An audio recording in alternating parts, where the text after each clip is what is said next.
Long ago, before the rivers had names and the mountains had scars, there was a small village nestled between the hills of what is now eastern Congo. The village was called Nsiya, named after the first woman who danced with the rain and brought water to the land. Nsiya was a place of song, of stories, and of drums. Among them, one drum stood out, Ngoma ya Maisha, the drum of life.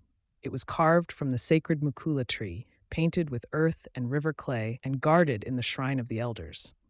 They said the drum could speak to the ancestors and bring healing, rain, or guidance, but only when played by one who knew their true name. For generations, the drum remained silent. Then came a time of drought.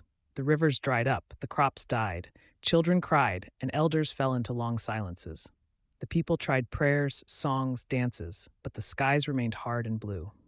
One day, a young girl named Amina, whose mother was a weaver and whose father was a hunter, approached the elders. She was only 12 seasons old, barefoot and braided, but her voice carried the stillness of deep water. "I want to speak to the ancestors," she said. The elders laughed gently. "Child, the drum will not answer a voice it does not know."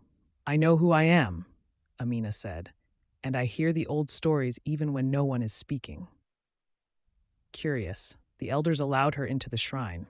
As she approached Ngoma Yamaisha, the room filled with a hush that felt alive. She placed her hands gently on the drum's skin.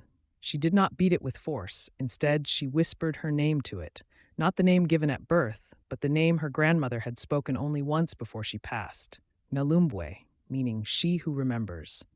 The drum stirred. A low hum filled the room like wind through hollow trees. Then came a beat, then another, and suddenly the drum sang.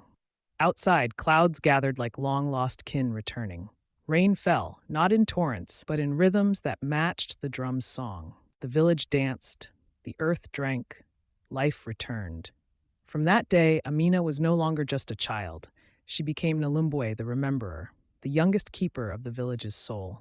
Not because she was powerful, but because she listened to the whispers of elders, the silence of the land, and the stories carried in the bones of her people. Moral: in African tradition, power lies not in strength, but in memory, in listening, and in knowing where you come from. To move forward, we must beat the drum of our past and let its rhythm guide us.